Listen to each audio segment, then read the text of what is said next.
Well, our top focus story, the European Union's reluctance in accepting Indian-made vaccines for its vaccination passport has triggered a face-off with New Delhi. Sources in the Foreign Ministry have told NDTV that India will begin a reciprocal policy when it comes to exemption from quarantine. This would essentially mean that unless the EU accepts Covishield and Covaxin certificates from Indians, their certificates will not be accepted in India, and people who are coming in from the EU will therefore have to face mandatory quarantine upon arrival in India, irrespective of their vaccination status. The European Union has been told that Covishield and Covaxin must be notified in its digital COVID certificate. Now, Prime Minister Modi has told the Council of Ministers to lead by example, follow COVID-19 rules and inspire people. The Prime Minister has asked the Council of Ministers to also work towards ensuring an atmosphere by their actions where people would stick to safety measures and wouldn't hesitate to get vaccinated, underlying that the fight against COVID-19 is not over. Prime Minister Modi has told ministers that vaccination should be done on a war footing and that ministers need to work to shed vaccine hesitancy. Meanwhile, vaccine shortage continues to remain our top focus story. There will be no vaccinations at state-run vaccination centres in Mumbai today due to a shortage in the supply to the BMC. Mumbai civic body that runs the free vaccination program in this city has told NDTV that they're out of stock and therefore are stalling vaccination for a period of 24 hours. This, remember, is only applicable to vaccination centres that are run by the BMC. Meanwhile, 88,840 doses of the COVID-19 vaccine were administered on June the 28th. And the BMC-run centres have a capacity to do over 1 lakh vaccinations a day if the adequate stock is in fact made available. Now, after the high of the 21st of June, daily jabs have fallen across the country. In fact, stocks are running short in many states, not just Maharashtra. On Wednesday, many centres had run out of doses. The central government says more vaccine stocks will be sent this week. Here's the full report. These empty vaccination centres in two of India's biggest states, Uttar Pradesh and Bihar, raise crucial questions on India's vaccination drive. In Uttar Pradesh's Noida, all 34 government vaccination centres remained shut for the second consecutive day. कई जगह मैं घूम के आ गया, कहीं मेरे को vaccine नहीं मिल पा रही है। तो मैसेज में तो इसमें था कि वैक्सीन लगेगी, लेकिन न लगने का कोई मैसेज नहीं है और मैं 3 हॉस्पिटल घूम के आ गया। Noida's vaccinations dipped to 6,000 on Tuesday, while it usually conducts 20,000 daily. Vaccination numbers across Uttar Pradesh have seen a similar dip too. They've gone from a record 8.5 lakh plus jabs on the 24th of June to just 1.8 lakh vaccinations on the 29th. Is India's most populous state conserving its vaccines?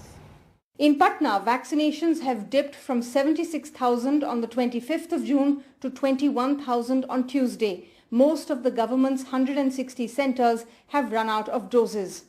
अभी कुछ inquiry नहीं दे रहे। मैं 2 बार actually I हूँ, ये second time है मेरा, तो इंक्वायरी नहीं दी जा रही कि कब तक वैक्सीन होगा ओपन, कब तक मुझे लगेगी वैक्सीन, तो कुछ ऐसा नॉलेज है नहीं। Officials in Uttar Pradesh, however, claim the pace will pick up.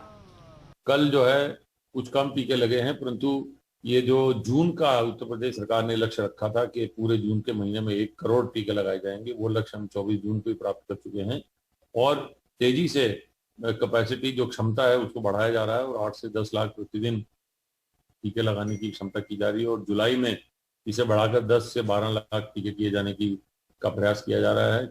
It is unclear how. Government filings in the Supreme Court show vaccination supply dropping in July from an average of 40 lakh doses a day in June to about 38 lakhs in July. States like Delhi, Himachal Pradesh, Telangana and Chhattisgarh are likely to run short of over 1 lakh doses daily in July. The state with a 7 crore population has run dry thrice in 2 weeks. It has administered 1.56 crore doses and only 25 lakh, that is 3%, have got both doses. The short supply has hit Chennai hard. Actually, ideally, we will like to vaccinate 1 lakh people a day. Highest though now with the available doses, about 3 days back we did 39,000 plus on a day. On an average we are doing 30,000 plus, provided we keep on getting, the state keeps on getting vaccine. So sometimes there are one or two, like day before yesterday we hardly had any input of vaccines. The government's ambitious plans of vaccinating India's entire adult population by the end of this year will end up just being empty promises like these vaccination centers if the government is unable to back its plans with enough supply of doses. Bureau report for NDTV. Well, let's also shift our focus now to Gujarat and take a look at what's happening with vaccination there. A large number of people were seen at several vaccination centres in Rajkot on Wednesday as the administration of the Covishield vaccine resumed after a lull for 5 days in the city.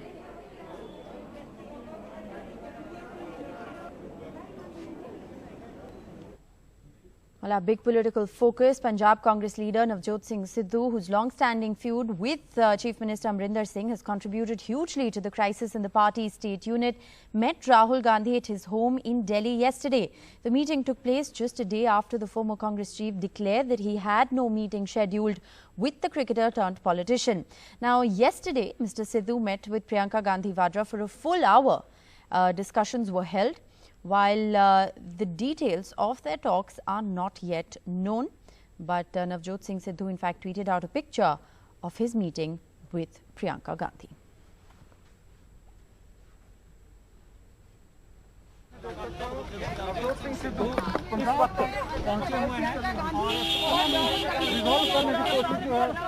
With that, we're slipping into a very short break. We'll bring you more news on the other side.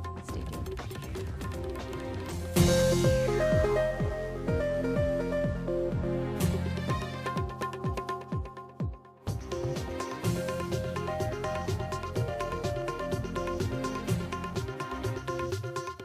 Now, Kerala, despite a decline in its test positivity rate since May, is still seeing a high test positivity rate at around 10% without any major decline in sight. My colleague Sneha spoke with the Kerala Health Minister, Veena George, for more. Are there enough vaccines? The answer is no. So we have a facility to vaccinate around more than 2.5 lakhs of people every day. But we are not, at present the stock position is around 3.8 lakhs or something. Okay. So This is the total stock for Covishield and Covaxin. yes. Okay. So this will be enough to vaccinate people, and we can do vaccination for hardly 1.5 days. So this is a challenge, you know, especially people who've had, say, perhaps Covaxin. Getting slots is hugely difficult. Even those who have taken Covishield are saying some of them are not getting slots, or it's a huge challenge to get slots. Is that an indication of a shortage of supply? What is the problem with this? With Covaxin, we do have shortage of supply because the doses are very few. When we compare the doses we receive for Covishield, Covaxin, the supply is very, we are receiving only very few doses of Covaxin. With your projections, with a capacity of 2.5 every day, but alternating, you know, it's somewhere between 1.5 to around 2 lakh every day now. What is the target that Kerala is looking at this pace? By when do you think Kerala can manage it? See, we had already set a target to vaccinate all the people above the age of 45 before July 15th. July 15 was the target. July 15 was the target. Now, Is the target. Is the target. Is the target. Okay. Yeah, is the target. For 15 days more to go. So do you think you can Now, get it done for 45 plus by July 15th? Or will that go further down? Two districts, Wayanad and Kasaragod, they have already done the vaccination for the age group from all the people above the age of 45. They have done the vaccination, 98% first dose vaccine. So other districts, 4 districts, they have done around 58-56%, and all the other districts are in the group above age 60. The test positivity rate in Kerala has seen a decline, but it's still around 10%, and it doesn't seem to be decreasing for the last several days. Cases are also between 10,000 to 12,000-ish. There's not a steep decline or a consistent decline. It's not seeing an increase but not a decline as well. Is that a concern? Some of the test positivity rate districts have a high test positivity rate. Yeah. Why the test positivity rate is not getting decreased? So the answer is we are doing targeted tests. So if we find a person positive, we'll test all the people in his contacts, the primary contacts, the secondary contacts, the tertiary contacts, and there is high probability that these people, they are also positive. So we are also doing random tests, but we are focusing on targeted tests. The TPR rate is high. It's also because that we are doing targeted tests. We are not we are going to a panchayat if anybody wants to come test. It's not like that. Our medical system, our health workers are doing it like this. If a person is positive, we'll test all his family members, his friends, the office, those who are working in his office or like that. Well, the families of COVID-19 victims must get the financial compensation they deserve. This is what the Supreme Court has said on Wednesday, giving the National Disaster Management Authority, or the NDMA, 6 weeks to decide on the amount and frame the required guidelines. Vaidyanathan with the full story. At the peak of the second wave, thousands died every day, leaving families not just emotionally in tatters, but many facing financial ruin. So far, the centre has objected to paying compensation, but today the top court directed the centre to pay compensation to the victims' families. Almost 4 lakh people have died according to official data, and the number continues to rise. Rejecting centre's stand that compensation can be paid only to natural calamities, judges ordered the National Disaster Management Authority is to frame guidelines within 6 weeks. A reasonable amount is to be paid, and the NDMA will decide the quantum of money. The NDMA should have framed guidelines on compensation, but it failed. The COVID pandemic has to be viewed differently from other disasters. The judges also ordered that the death certificate of COVID victims must have the cause of death, and to also provide the system for correcting cause of death if family is not satisfied. The verdict came on 2 pleas by families who wanted compensation of 4 lakh rupees each. किसी भी मंत्री के लिए supreme court के निर्णय को बिना पढ़े, उसके इम्प्लीकेशन को बिना समझे टिप्पणी नहीं करनी चाहिए। और बहुत विनम्रता से कहूंगा, देश के कानून मंत्री के रूप में कई बार आप जो ब्रेकिंग बातें चलाते हैं वो निर्णय में नहीं होता है, इसलिए निर्णय का अध्ययन करने के बाद ही बोलना चाहिए। कोर्ट ने यह मुआवजा राशि तय करने के लिए एनडीआरएफ को 6 वीक्स का टाइम दिया है, जिसमें कि वह एक पॉलिसी, एक गाइडलाइंस बनाएगा, जिसमें कि मुआवजा राशि के साथ साथ कैसे कैसे मुआवजा राशि का भुगतान किया जाए, यह डिसाइड किया जाएगा। There are almost 4 lakh COVID deaths and counting, and even earlier numbers could be revised upwards as many deaths have been missed, as seen in few states. Now the question is, who will pay the compensation and how much? That's the key. In New Delhi, Arunachalam Vaidyanathan, NDTV. हमारा जो मतलब सारा business है और हमारी जो पूरी family dependent है, वो अपना स्कूल, हमारे इसमें मतलब सारी जो बस सर्विसेज चलती हैं स्कूल्स में ही चलती हैं, और कोरोना के चलते जो लॉकडाउन हुआ उसमें तो स्कूल वगैरह ये सारी चीज़ें सब बंद हो चुकी।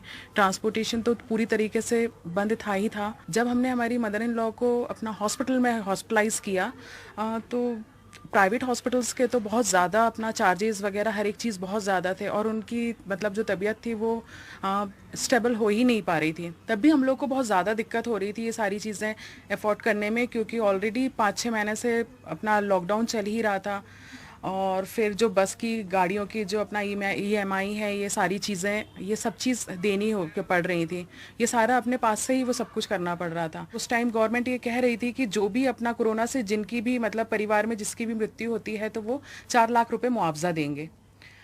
और आज अभी 9 महीने उनकी मृत्यु को 9 महीने होने जा रहे हैं, और आज सरकार ये कहती है कि अपना कि मुआवजा मतलब मुआवजा देने के लिए हमारे पास पैसा ही नहीं है, हम मुआवजा हर व्यक्ति को मुआवजा नहीं दे सकते। Now, a village in Haryana where the Supreme Court had refused to stay the demolition of 10,000 illegally constructed houses witnessed clashes between protesters and the police on Wednesday as hundreds gathered amid fear of losing their homes.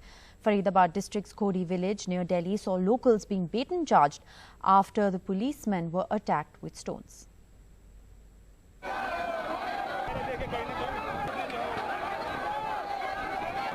Chaos and lathi charge. at this Mahapanchayat in Haryana's Khori village, right across the Delhi border over a Supreme Court order to demolish 10,000 illegally constructed homes on protected green area for the Aravali range. For nearly 1 lakh people living here, like 60-year-old Shanti Devi, a domestic help, and 36-year-old Shabnam, who also works as a domestic help, life has come to a standstill amid the pandemic, with fear of losing their homes.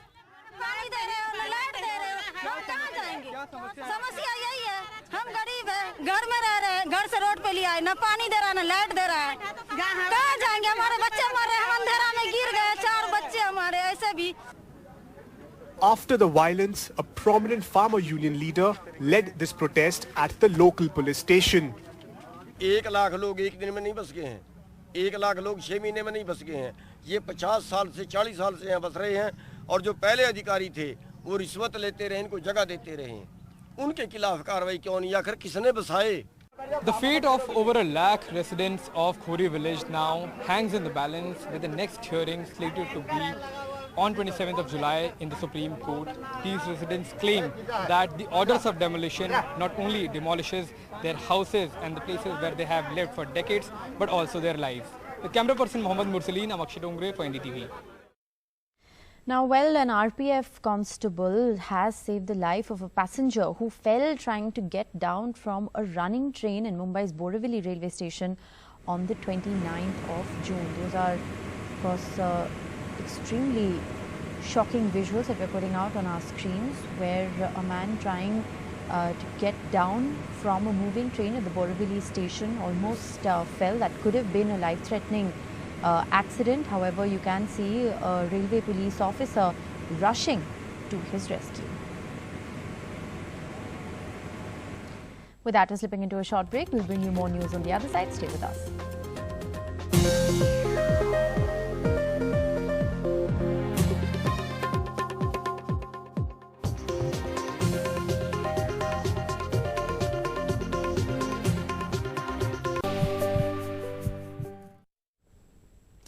Welcome back. It is Doctors' Day today, and from the entire team at NDTV, we salute all those frontline heroes who are leading the fight for good health amid very difficult circumstances at the moment. And we have some frontline doctors, healthcare workers joining us on the broadcast. Dr. Saswati Sinha, Internal Medicine and Critical Care, joins us from Kolkata. We have Dr. Famir CK, General Secretary of the AIMS Nurses Union, also joining us from the National Capital. Thank you very much for being with us. Wish you a very happy Doctors' Day. And I want to begin by thanking you, on behalf of the entire country, for your selfless service at a very, very difficult time. Dr. Saswati, if I can sort of begin by asking you, what's this last 1.5 years of a pandemic been like for you personally? Thank you for having me on the show. Thank you for your wishes. This last 15 months, in fact, has been the most unprecedented scenario in my 20-year-long career as an intensive care professional. Completely, there have been scenarios where there have been so much of anguish, so much of despair, so much of helplessness at times. Although these have been punctuated by certain good days when we've been able to send very sick patients and reunite them with their families. Yes. So it's been very tough. Yes, I'm sure. I mean, one can't even imagine. We've been reporting on these stories, but doctors like yourselves have actually been living it on a daily basis. Famir, if I can come to you, it's doctors, nurses, sanitization workers, frontline workers, everyone who's really put themselves on the line in the interest of the larger public good, in the interest of providing healthcare at a very difficult time.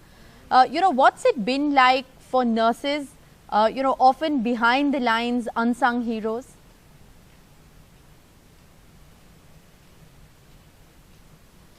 Hello. Yes, can you hear me? Yeah, well, first of all, I would like to thank you, NDTV, crew, for giving me an opportunity to talk regarding the Doctors' Day. So I just want to wish all the doctors happy Doctors' Day. And it's you can say that there is a day we are remembering our doctors, the frontline warriors. We can see that usually no one cares about a doctor as a human. Always people demands much from them, doctors. They never bother whether they are having a family or whether they are a human. Really, we have to thank all the doctors who are tirelessly working for our country, especially during this pandemic time.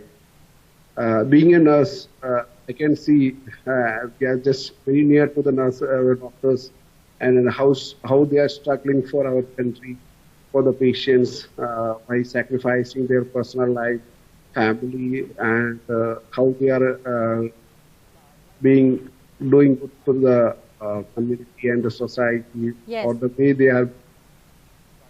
But unfortunately, we can see that people won't count or they are not seeing the doctors as humans, but they are demanding much more from them.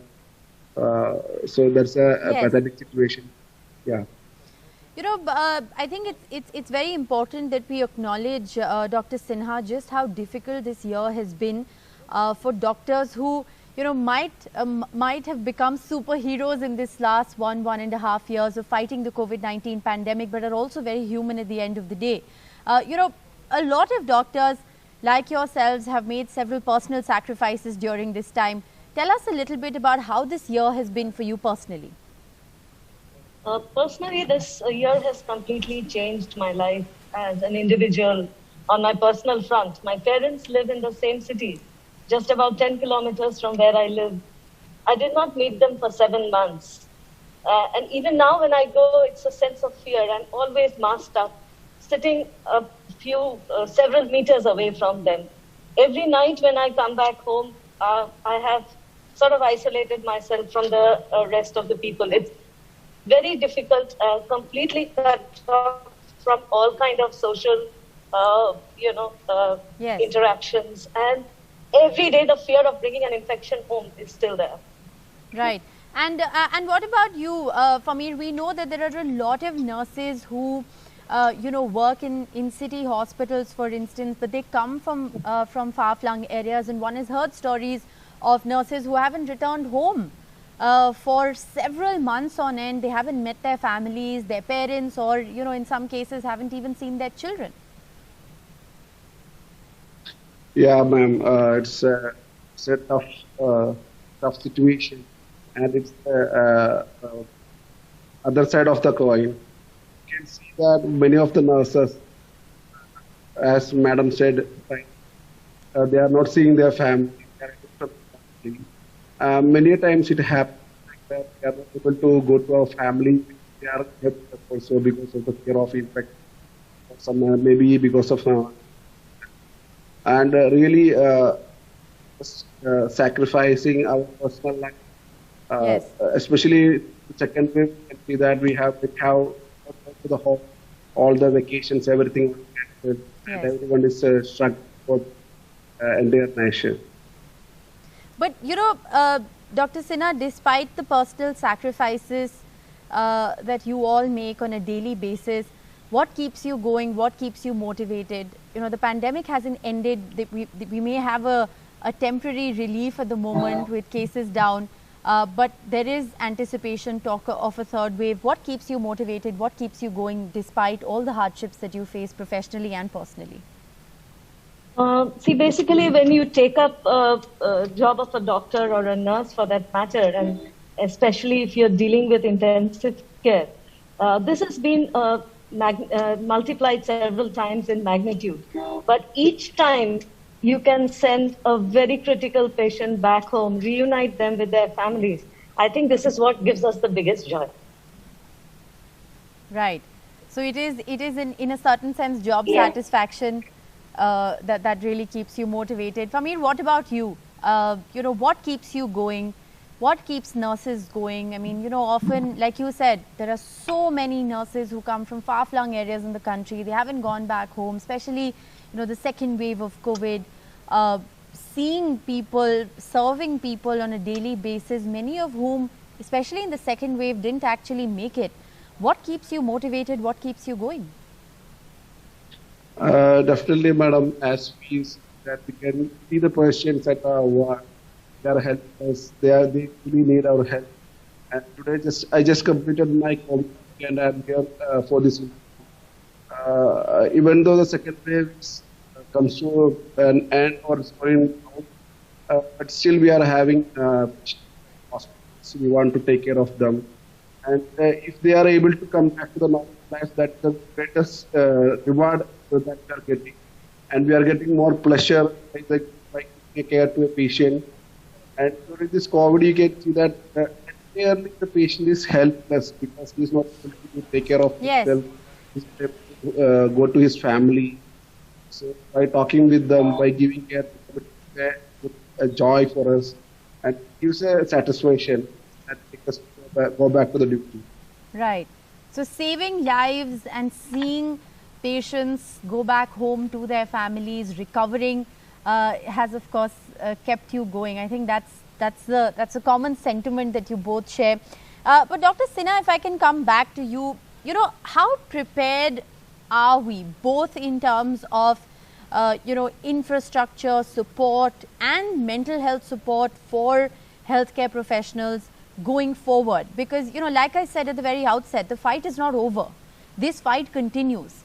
And, do you think that we have the resources that we need in order to continue to keep going? Well, I think the second wave should have given us enough insights into where we went wrong after the end of the first wave. So this is the time, probably, rather than just sitting back and relaxing, I think this is the time to ramp up our, infrastructure. The major lack where I feel we are, because all the healthcare workers, the doctors and the nurses, they're absolutely stretched to the hilt in terms of physical and mental health. So I really do not know how the medical manpower is going to be ramped up. But still, I think the hospitals need to have a look, have some kind of an insight into how we are going to face the forthcoming waves. I want to also ask you, Dr. Sinha, about medical students, final year students who've been, inducted into what many say is, literally thrown into the deep end. Do you think this is good? It gives them a head start into dealing with crisis situations at the very outset, or do you think that more time and counselling is needed for young students entering the profession and really, like I said, diving into the deep end? Well, I guess completely, you're absolutely right. So rather than just exposing them to very difficult situations at the beginning of their career, I would feel that, if our senior colleagues from the other specialities who are not having very busy times during the pandemic situation, like our surgical colleagues or from other specialities, if they could join the medical workforce in order to lend us a hand, to maybe take care of less critically ill patients so that, some amount of relief is there from that end. So that would be better rather than exposing freshers to it. Right. We also have Dr. Parvez Grant, Managing Trustee of the Grant Medical Foundation, joining us from Pune. Thanks, Dr. Grant, for being with us on NDTV. Good morning, Rishika. How are you? Happy Doctor's Day to you. Thank you very much. And I began this little conversation by thanking doctors like yourselves, your teams, for your, for the sacrifices you make, for the tireless effort and work that you put in on a daily basis. And we were just talking about what keeps doctors going. It's been such a difficult time, both personally and professionally, for several doctors like yourselves. What keeps you motivated? What keeps you going? See, last year we went through a very difficult period. And the hospital which I have basically got 3 hospitals in Pune, and I'm running something in the range of 900 beds. So last year, our occupancy went down very badly, and we were down to practically 200 beds in all the hospitals. Now I'm seeing a marked recovery that has taken place, and I'm very happy to announce that from 600 cases of corona, which we had 1 month ago, today, in 2 of the hospitals, we have 0 corona cases, and in 1 hospital, we have only 8 corona cases. So I think Pune has really conquered corona. I'm now finding that all the other specialties which over the last 1 year had gone down drastically, like cardiac, cancer, neurosurgery, all these specialties have started now slowly coming back to normal. So we are practically at normal occupancy. We are at normal functioning in all our 3 hospitals now. And I'm very happy to say that in Pune, we have really conquered corona at the present moment. Now, I don't know whether we get a 3rd wave, but that's still what we're hoping that we don't get. Right. But Dr. Grant, are we prepared for a 3rd wave? Because several experts we are prepared have warned. For a 3rd wave. We are prepared for a 3rd wave. We have kept everything ready. But at the moment, I don't see it coming at all because vaccination has really taken off in the city of Pune. Yes. We are now about 15 to 16% vaccinated, the city. And the program is going on at full speed. We are practically vaccinating 1 lakh people a day in the city of Pune.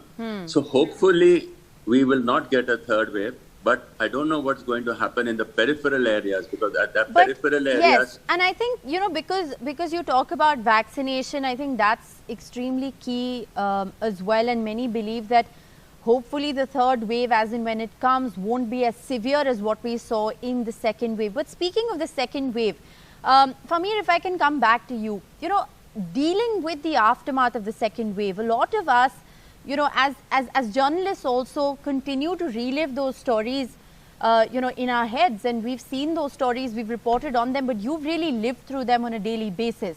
What's the aftermath of the 2nd wave been like for nurses like yourselves? Really, it was a tough time we have gone through the 2nd wave because we have put all our efforts to fight the 2nd wave. We can see that all the doctors have cancelled their patients. They have put more efforts, more times, clinicals with the patients, less number of days off. They were with the patient. They were trying their level best to fight the 2nd wave. So that's the way we have put ourselves to manage this 2nd wave, and we can see that of the speciality, everyone come to the scene.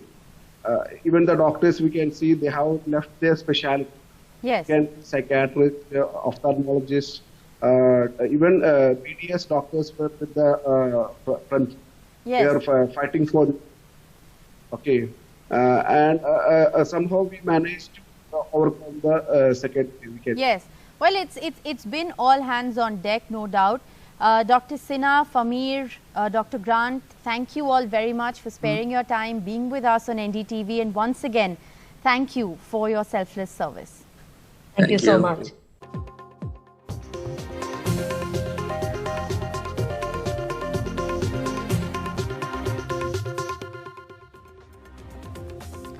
Welcome back. Breaking news that is coming in. Zydus Cadila has applied to the Drug Controller General of India for emergency use authorization to launch Zycov-D, the world's first Plasmid Dna Vaccine for COVID-19. In a statement, the company said it's conducted the largest clinical trial for its COVID-19 vaccine in over 50 centers. The statement says that this is the first time that any COVID-19 vaccine has been tested in the adolescent population between the age group of 12 to 18 as well.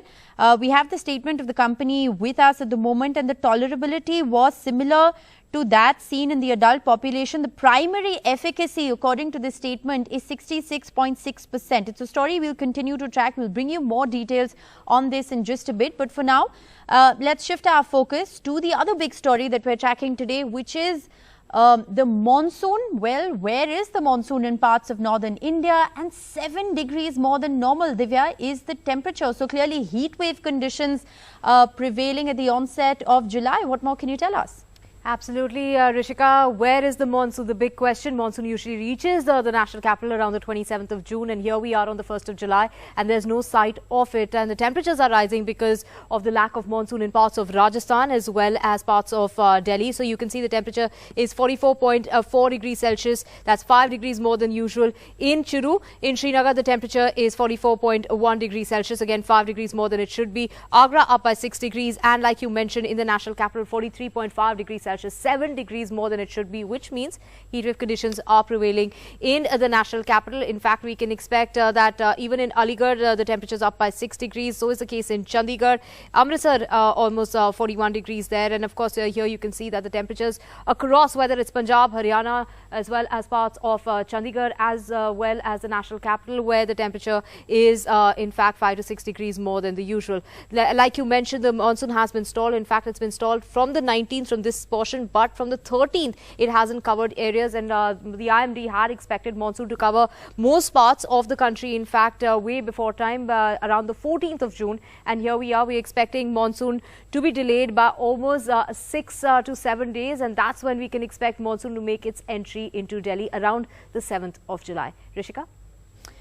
Welcome back. You're watching Good Morning India. I'm Rishika Barua. Zydus Cadila has applied to the Drug Controller General of India for emergency use authorization to launch Zycov-D, the world's first DNA vaccine for COVID-19. In a statement, the company said that it's conducted the largest clinical trial for its COVID-19 vaccine across 50 centers in the country. The statement from the company also says that it is the first time that any COVID-19 vaccine has been tested in the 12 to 18 age group in India. Let's go right across to Arvind Gunasekar joining us with the very latest. Arvind, a primary reading of this statement from Zydus indicates that this is a 3-dose vaccine and the efficacy is somewhere around 66%.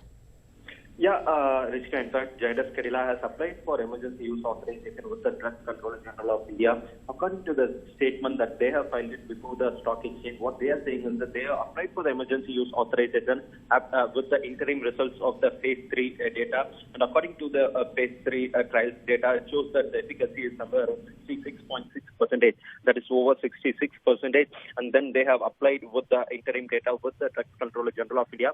They also said that if the vaccine is approved, that will be the first vaccine for the age group of above 12. What the vaccine that we are administering as on date is above the age group of 18. If Zydus Cadila's Zycov-D is approved by the Drugs Control General of India, then this will be the first vaccine that will be approved for the age group of 12 to 18. Earlier, all the vaccines were of the age group of above 18. So that's one important point. And also, second is this is a Plasmid Dna Vaccine. This is also first of its kind that India will be using once it's approved by the Drugs Controller General of India. Though they have filed the application with the Drugs Controller General of India yesterday, what we are being told is that in a day or two, the SEC, the Subject Expert Committee, will sit and then they will deliberate on the interim data that has been submitted by the Zydus Cadila, and based on the recommendation of SEC, the Drugs Controller General of India will soon take a call on their application. All right, well, this is the big story that we're tracking today. Arvind Gunasekar, thanks so much for joining us with the very latest. We'll keep coming back to you for more updates. Meanwhile, on to the other big development that we're tracking. The European Union's reluctance in accepting Indian-made vaccines for vaccination passport has now triggered a face-off with New Delhi. Sources in the Foreign Ministry have said that India will be following a reciprocal policy when it comes to exemption from quarantine. This essentially means that unless the European Union accepts Covishield and Covaxin certificates, their certificates will not be accepted in India, and people arriving in India from the EU may have to face mandatory institutional quarantine. Well, lead by example and follow COVID-19 rules and inspire people. This is the message that Prime Minister Modi has given to the Council of Ministers. He addressed the Council of Ministers and asked them to lead by example by strictly following COVID-19 rules and regulations. He's also asked ministers to ensure an atmosphere by their actions where people would stick to safety measures and won't hesitate to get vaccinated. Well, Shukriya really does seem like a small word when it comes to thanking our doctors, frontline workers for their selfless service in these unprecedented times. My colleague Saurabh Gupta joins us from the Jaslok Hospital in Mumbai. Saurabh, it's been an unprecedented year and so many doctors, frontline workers have served the country in the most selfless way.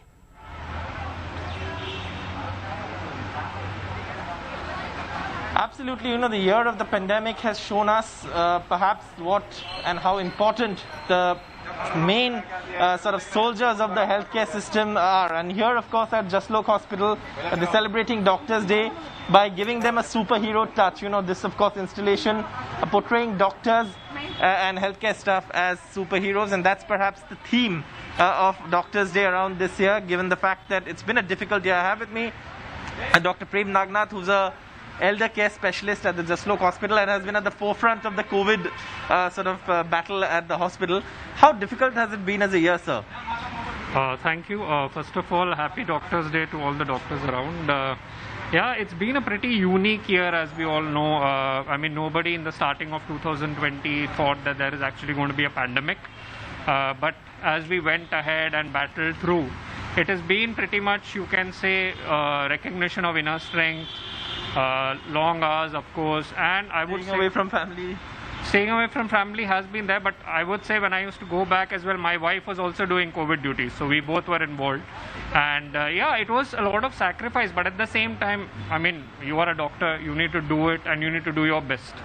Sir, if I can ask you, how difficult has this year been, and what's it like going forward? What do you see?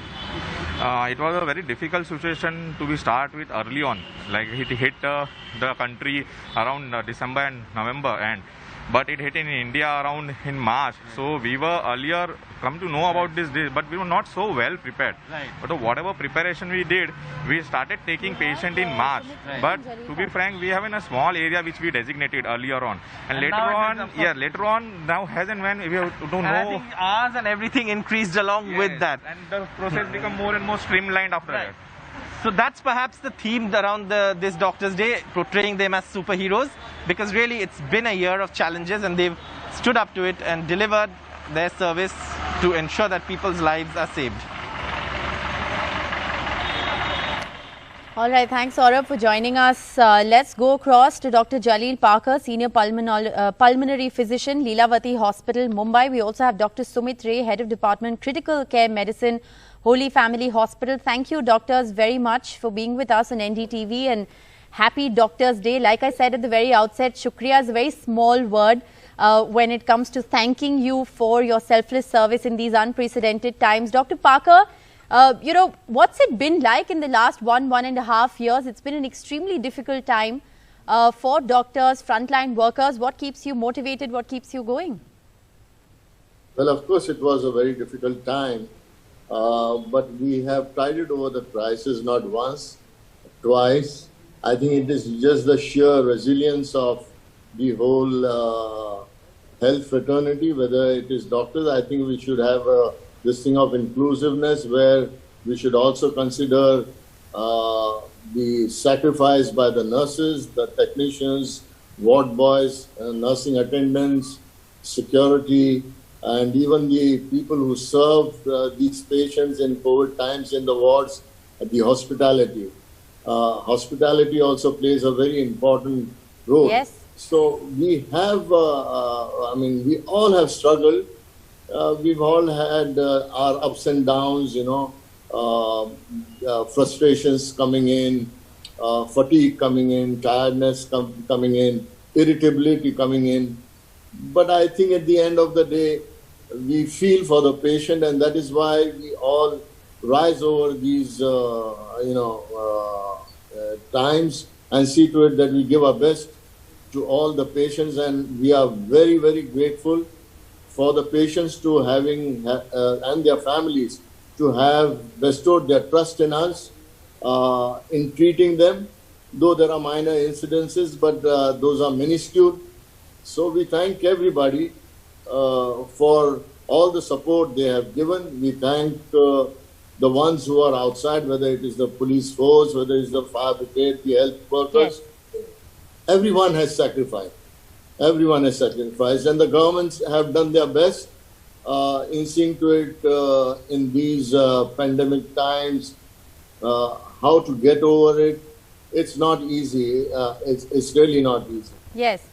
And Dr. Parker, I'm going to come back to you and ask you a little bit about your own experience of dealing with COVID and what that was like and what motivated you to go back to work irrespective. But let me bring in Dr. Sumit Ray into the conversation as well. Dr. Ray, we've seen you in action. Our NDTV team has shot with you inside the COVID-19 ICU. How difficult has this year been for you personally? Because of course, professional challenges is something that we've seen, we've reported on. But this year has also come at a great personal cost to several frontline doctors like yourselves. Well, personally, I don't think my story is that important. What is most important is that it has been a difficult year for the people of this country and the world. It has been a difficult year for healthcare workers in terms of the kind of work they have had to do. But who else could do it? We have been trained to do it. We should do it. Nobody else can do it. Yes. And there is no need to thank us for it. I personally believe there is no need to thank us for it. I and many of our generation has been trained in public medical colleges, paid for the people of this country. I could not afford a medical college education, like many of us in our generation, and even now. And it has been paid for by the poor people of this country, by their taxes and what they do. So I think it is the least we can do for the people of this country. And Doctors' Day is, well, a recognition for healthcare workers, but I also feel that these days are sometimes end up in tokenism. And I think it's important to understand and realize that we also need, as doctors, as healthcare workers, and our associations need to fight and put up the voice of the people to the government to improve healthcare services in this country, particularly public health, because not only people died during the pandemic, people became indebted because of healthcare. Yes. These are important things we should not forget. Yes. In our celebration of this day of doctors, our role as doctors goes way beyond our medical work. Yes. It goes to our social involvement that is important. As Barkov, one of the greatest physicians in the world, had said, medicine is not just a biological science, it's social science. And like all associations, like the British Medical Association, other associations, we should demand and be the advocates of better healthcare for the people of this country. Right. But Dr. Ray, when I asked you about the personal cost, I mean, doctors like yourselves who've been working tirelessly in COVID ICUs, how difficult has it been to put the interest of your patients above your own interests, above, meeting with your family or just going back home to your family? That's not been something that a lot of doctors, nurses have been able to do in now 1.5 years. Well, in that sense, it has been physically, mentally, psychologically taxing. There is no doubt about it. And but it's as our training should do and has done for us.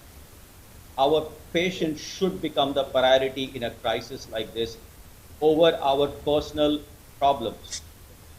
Yes. Easier said than done, I know, I realize, particularly for people who are younger, who are not as privileged as many of us, who have smaller houses where they cannot isolate themselves from their family.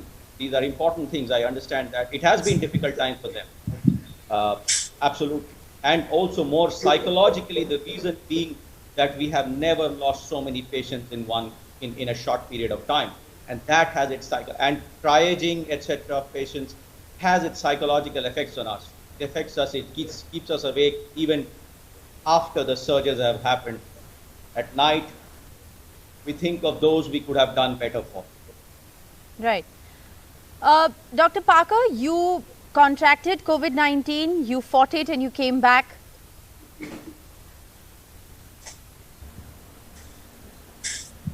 Doctor? Yes, how should I express myself? I think, I was very much emotionally disturbed when I nearly died. And after I recovered, I sort of, used to have breakdowns practically every day, every moment, whenever my friends, my relatives, my well-wishers used to call me. And that was, my breaking down was not because of fear. My breaking down was for the immense love and affection that people had for me, who cared for me, who In those times, you realize who your true friends are, who would stand by you. I did not know when I was in the ICU that they were running around the whole night trying to find out the search for the medicines that were available. More than that, most important was also the fact that you start realizing that all that you have across around you, whether you have your car, you have your apartment, you have your bank balance, everything is of no use, believe me. And that is the time when you start introspecting and thinking as to, what have you achieved in life? And I think that we have achieved nothing. Now I am a changed man. My perception is different now than what it was earlier. All the luxuries of life have no meaning whatsoever. And I do feel for everybody who could not afford the services that we ourselves got. And that is why that is the factor which gives us encouragement to go and serve the poor again and again, again and again. Though we are, as my colleague rightly said, that we are all emotionally disturbed, and that's a fact. People might laugh as to what we are saying, but it's a fact of life. You can't see people just dying, like this in a jiffy. Yes. Well, indeed, it's been life-changing for viewers, for us as journalists, to see what's happened around us, and you've lived through it in flesh and bone. I want to also get a reaction from GK Khurana, General Secretary of the All India Government Nurses Federation. Thank you very much, Ms. Khurana, for being with us. Many nurses haven't gone home, haven't seen their families. They've just, been in hospitals. Many of them come from really far-flung areas. And, they continue this fight on the front lines. So many of them with a smile on their face, still just, going to work every day and serving patients. What's kept you going? Actually, what the nurses are doing today, it is their habit from the beginning when they are trained.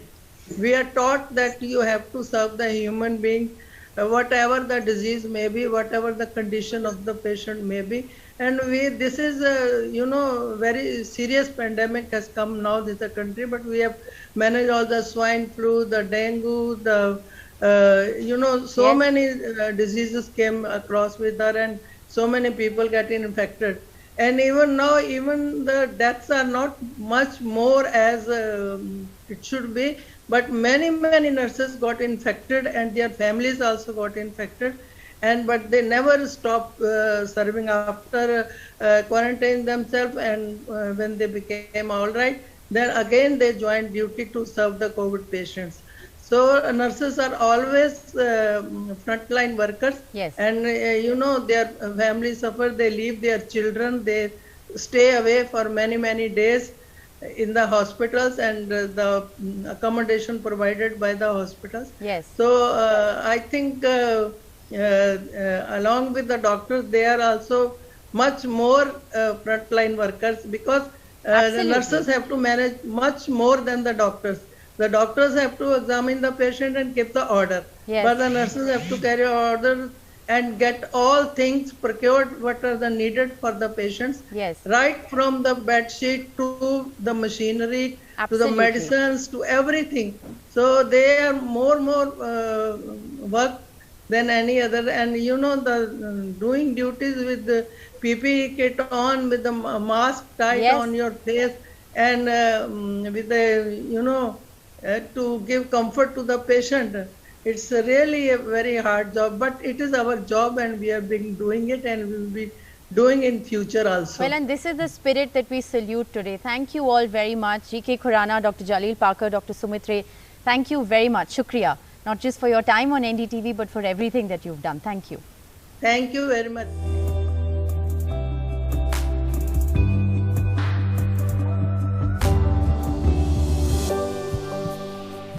Welcome back. The other big story we're tracking today, Zydus Cadila has applied to the Indian drug regulator for permission to sell its newly made in India vaccine, the Zydus Cadila vaccine called ZyCoV-D, which is the world's first DNA vaccine. Now, Zydus has claimed a primary efficacy of 66.6% against symptomatic COVID disease. Let's go right across to Vishnu joining us with the very latest. Vishnu, this is a 3-dose vaccine? Yes, it is. So it's also been tested in a 2-dose configuration, but it's a 3-dose configuration which Zydus says gives a primary efficacy, as you mentioned, of 66.6% for symptomatic RT-PCR positive cases.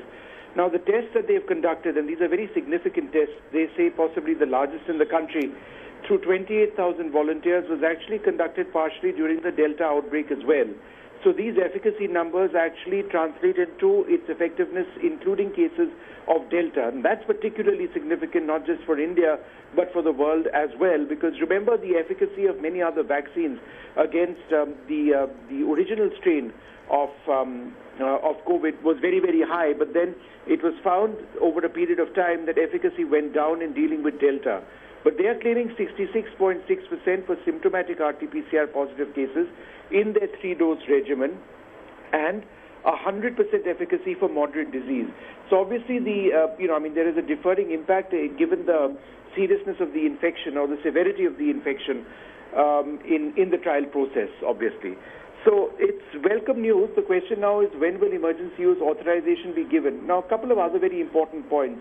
Unlike other vaccines so far, this gets applied through a needle-free applicator. It gets injected through a needle-free applicator. What exactly is that? It's a patented system where a narrow stream of liquid is actually inserted or injected through the dermis, through the skin, to an appropriate depth. Apparently, I don't know if you've ever had an injection like this. I certainly haven't. But it doesn't apparently cause very much pain. It's also safer. There are no side effects. So this is something which, through which ZyCoV-D will be applied. And I think as importantly as anything else, it is believed to be safe for children between the ages of 12 to 18. Because as you know, Rishika, we are getting to a phase now when children urgently need to be vaccinated as well in this country to ensure, besides their safety, they get an education as well, a proper one in schools. Well, Vishnu, thanks so much for joining us with the very latest. A lot of hopes pinned there on the Zydus application. This is, of course, company data at the moment. It remains to be seen whether it stands a test of a peer review. Thanks for joining us with the very latest. We'll keep a close watch on all these developments. Short break. We'll bring you more news on the other side. Stay with us.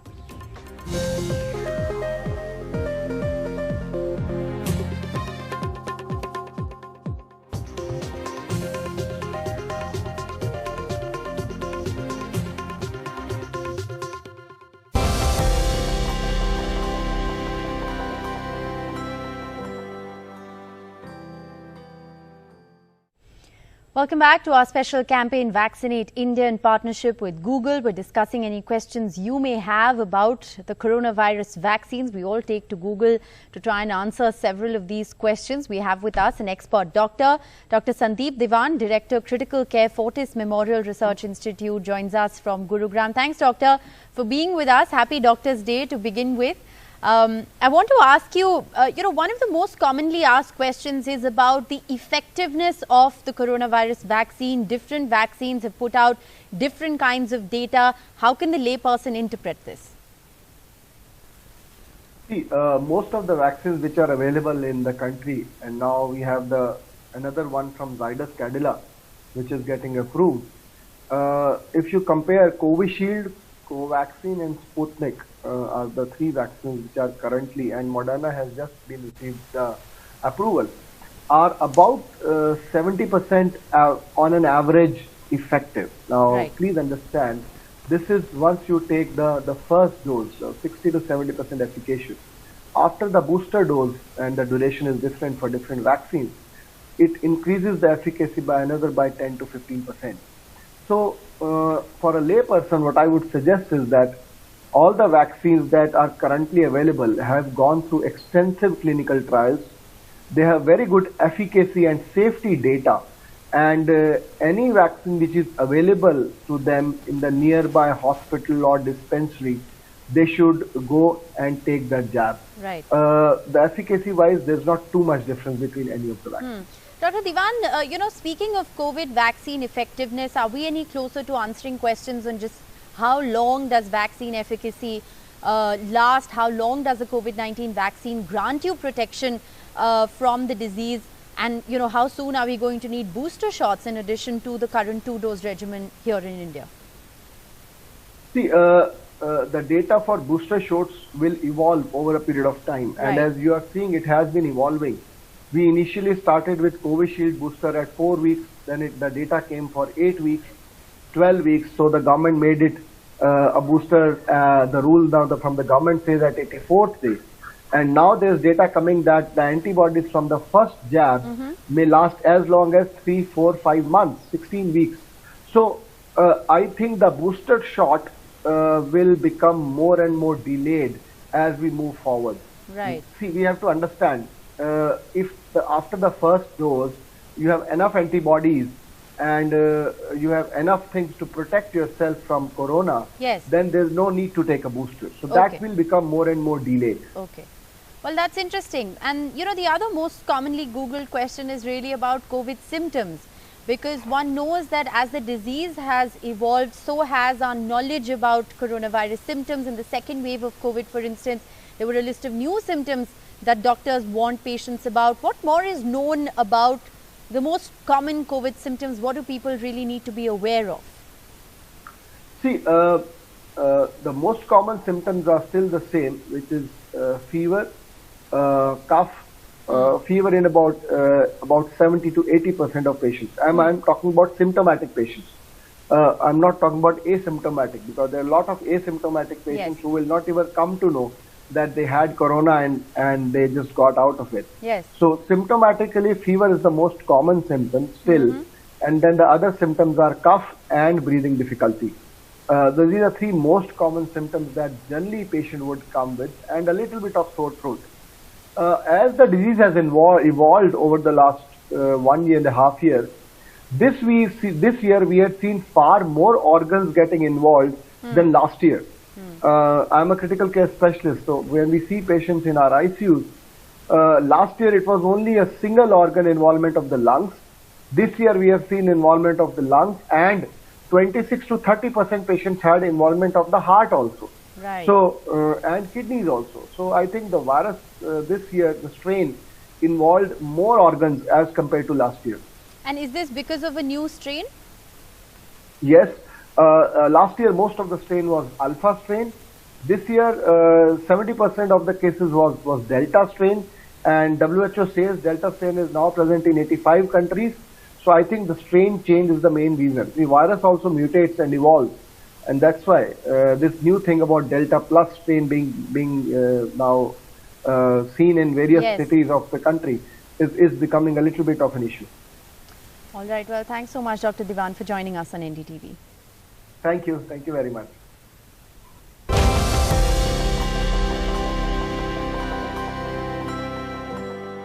Well, let's now get you the latest update when it comes to the weather. There are heat wave conditions prevailing in several parts of the world, including here in Delhi for 3 days now. The temperature has been above 7 degrees. Divya joins us with the very latest. Divya, what more do you have for us? Rishika, like you mentioned, heat wave conditions have been prevailing, and this is the 3rd day when heat wave conditions are likely in the national capital, and monsoon has been stuck. In fact, it's been subdued, and it's likely this is the reason why monsoon is in fact missing in action, and the temperatures are on a rise. When we take into account parts of Rajasthan as well as the national capital, the temperatures are up by almost 5 to 6 degrees. But in Delhi at 43.5 degrees, it's 7 degrees more than it should be. 44.4 degrees in Churu, that's parts of Rajasthan. When we take into account also in Chandigarh, the temperatures up by 6 degrees. Even in Amritsar, that's hitting 41 degrees at this point in time. It should be 5 degrees cooler than it is at the moment. When we take into account monsoon hasn't moved since the 19th from this particular side, and from the 13th from this particular side, and it's yet to cover most parts of the country. Monsoon is delayed as far as the national capital is concerned. And when we take into account there's a shortage in the last 24 hours, the entire country, whether it's the central parts, the northern parts, the southern parts, all through you can see they're in the red, which means that monsoon has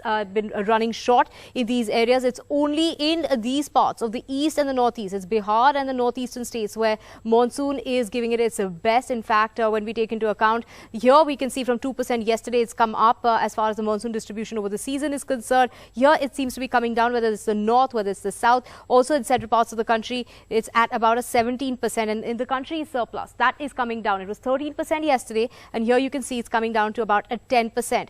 Now, when we talk about the areas which are of concern here, you can see an 80% deficiency as far as the seasonal rainfall so far is concerned in parts of Ladakh, Delhi, where monsoon hasn't reached yet. It should have, in fact, come by now, and monsoon should have been giving more focus, should have been focusing on Delhi, but you can see 52% deficiency in Lakshadweep as well.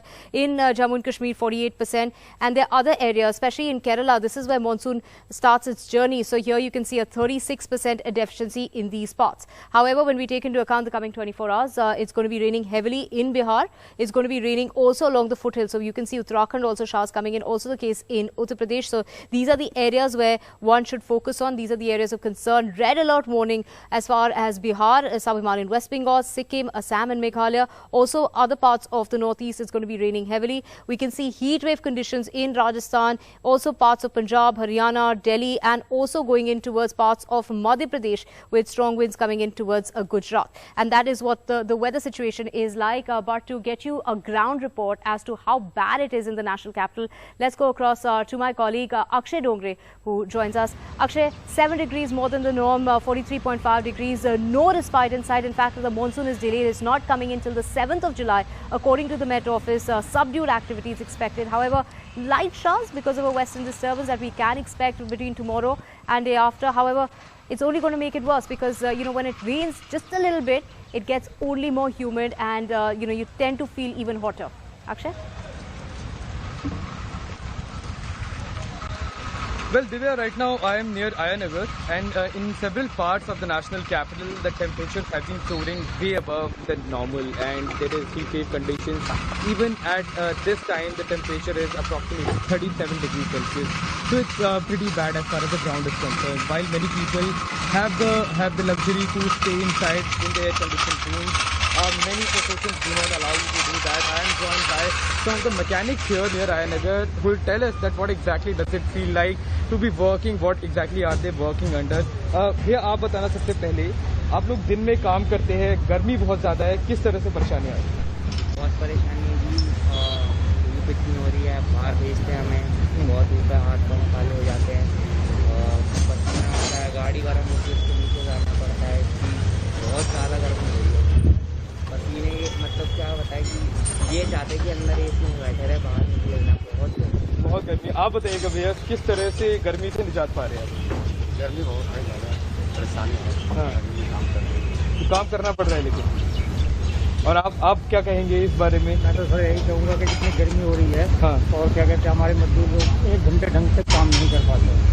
जो मजदूरी बाहर करते नहीं, बाहर 2-2 से काम करते हुए काम करते हैं, विभाग के नीचे हैं, उनको बहुत दिक्कत होती है। 1 घंटे ढंग से काम नहीं करते, 1 घंटे में 3 बार पानी पीते, बहुत दिक्कत हो रही है, इतनी परेशानी हो रही है। मजदूर आदमी तो ये लोग 3 घंटे भी ढंग से काम नहीं कर पाता, तो प्रोडक्टिविटी कम हो गई है मतलब, ये कहना चाहेंगे. So as you heard, the people who are working here near Ayanagar, it's scorching heat even at around 9:30 a.m. in the morning, and you can only imagine what exactly would be the situation like around noon. So the situation is extremely bad. The people are suffering.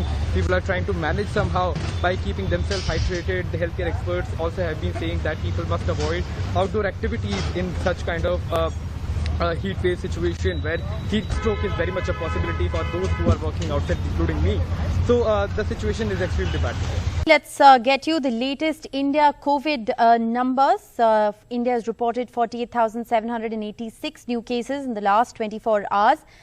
This is up almost 2,800 as compared to the previous 24 hours. 188 more deaths as compared to the last 24 hours as well. Deaths once again crossing the 1,000 mark. So that's the latest India COVID numbers coming in in the last 24 hours. We'll of course continue to keep a close watch on all those numbers. What we're also understanding is that the daily recoveries continue to outnumber the daily new cases for 49 straight days. Recovery rate is at 96.97%. The weekly positivity rate remains below 5%, currently at 2.64%. The daily positivity rate is at 2.5%.